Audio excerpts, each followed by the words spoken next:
my capacity as a spokesman for the Roger Sherman Liberty Center. And we all know why we're here. We have a number of legislators and a number of veterans. This building behind us is private property. They technically are a non-profit organization, which means two things. They don't pay federal taxes on any income they earn, and they don't pay property taxes to the city of New Haven. There are some people that want to challenge that tax-exempt status based on the political activism of this organization. That is not our purpose here today. We are here to call on the governor of the state of Connecticut, in his capacity as Bond Commission chairman, to remove from the Bond Commission agenda on Monday an outrageous $300,000 grant to this private entity.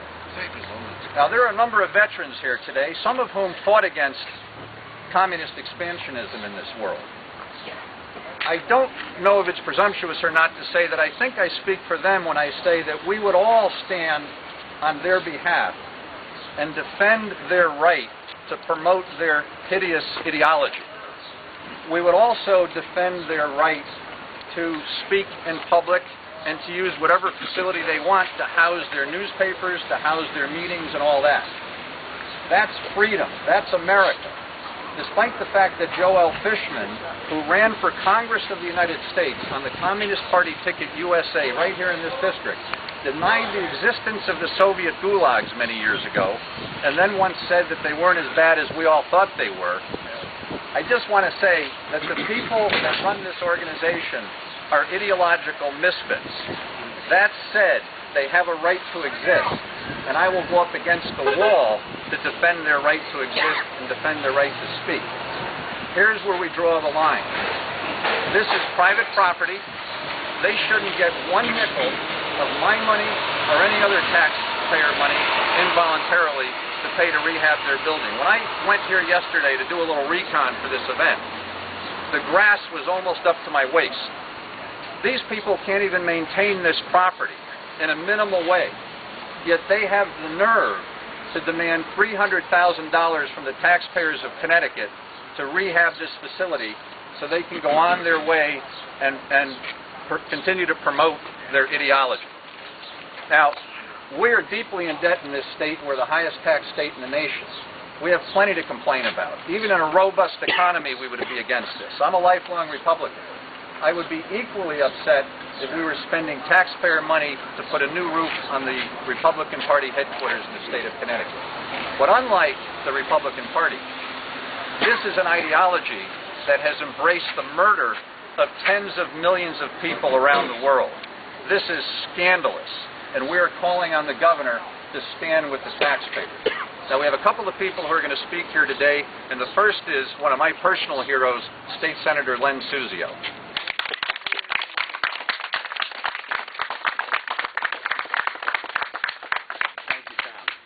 First thing I do want to say is thank you to all of you who came here today.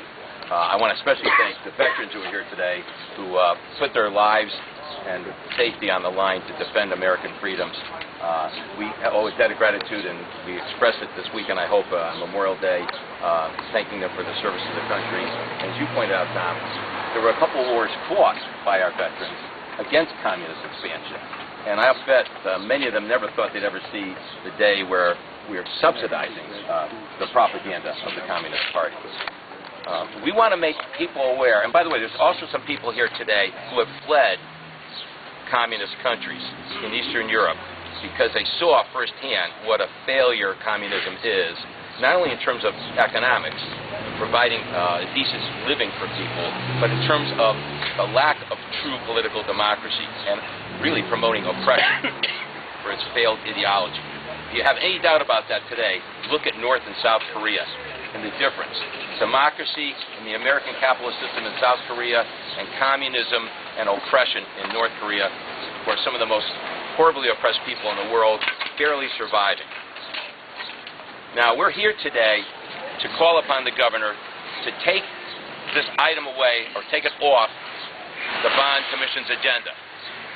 And we want to make citizens of Connecticut aware of the scandal, this total gross misuse of taxpayer funds to subsidize an entity controlled by the Communist Party.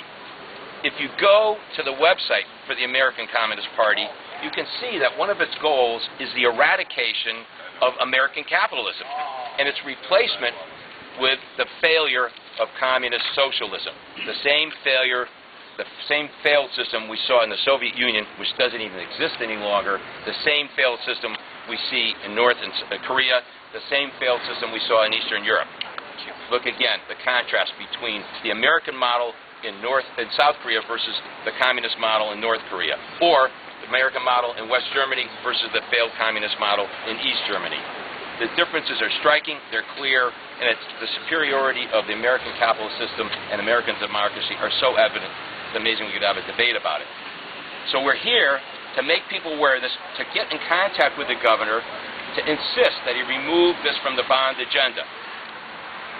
The avowed goal of the Communist Party, as evidenced on its website, the American Communist Party, is the eradication of American capitalism and its replacement with socialism.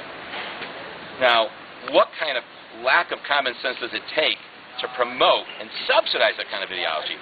As Mr. Scott said, we're America. We tolerate differences of opinion. We promote free speech. We're not contesting free speech. But we are contesting is the misuse, the gross misuse of taxpayer funds to pay for the promotion of a failed and oppressive ideology. This not only is owned by a communist-related organization, it's the Connecticut Bureau for the communist newspaper, the People's World. So we're also talking about it's a time-honored American tradition not for the government to subsidize the press, but the press is housed in that building. So this is a real exception to traditional and typical American law and policy.